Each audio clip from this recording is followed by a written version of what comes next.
এই মুহূর্তে আমি আছি সৌদি আরবের সবচেয়ে উঁচু এবং ফেমাস ভবনের সামনে, যা পৃথিবীর সবচেয়ে উচ্চতম ভবনগুলোর মধ্যে 92তম স্থানে রয়েছে।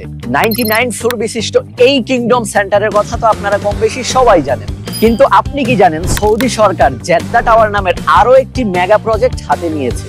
1000 মিটার উচ্চতার এই টাওয়ারটি বুর্জ খলিফাকেও ছাড়িয়ে বিশ্বের সবচেয়ে উঁচু ভবন হতে যাচ্ছে। শুধু তাই না, এই ভবনে থাকবে পৃথিবীর সর্বোচ্চ পর্যবেক্ষণ দেখ, যেখানে দাঁড়িয়ে মনে হবে আপনি আকাশের কিনারায় দাঁড়িয়ে আছেন। এমনকি দূরের শহরগুলোর 360 ডিগ্রি ভিউ আপনি এক নজরে দেখতে পাবেন। ভাবুন, সৌন্দর্য উপভোগ করতে আকাশের এত কাছে পৌঁছানোর সুযোগ থাকবে এই ভবনে। কি অ্যামেজিং ব্যাপার সেবার, তাই না? জেদ্দা টাওয়ারকে ঘিরে সৌদি আরবের বড় স্বপ্নের ছোঁয়া রয়েছে। এই টাওয়ারটি ভিশন 2030-এর একটি বিশেষ অংশ। সৌদি আরবকে একটি আন্তর্জাতিক পর্যটন গন্তব্য হিসেবে তুলে ধরতে এটি গুরুত্বপূর্ণ ভূমিকা পালন করবে।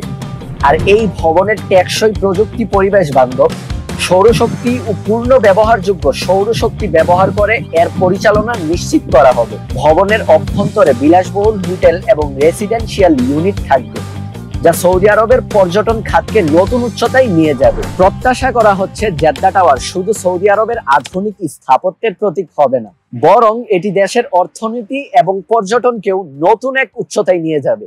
সো গাইস, এমন আরো নিত্য নতুন চমকপ্রদ তথ্য পেতে আমাদের সাথেই থাকুন। আর এই ভিডিওটি ভালো লাগলে hit the subscribe and press the bell icon. ধন্যবাদ সবাইকে। আসসালামু আলাইকুম।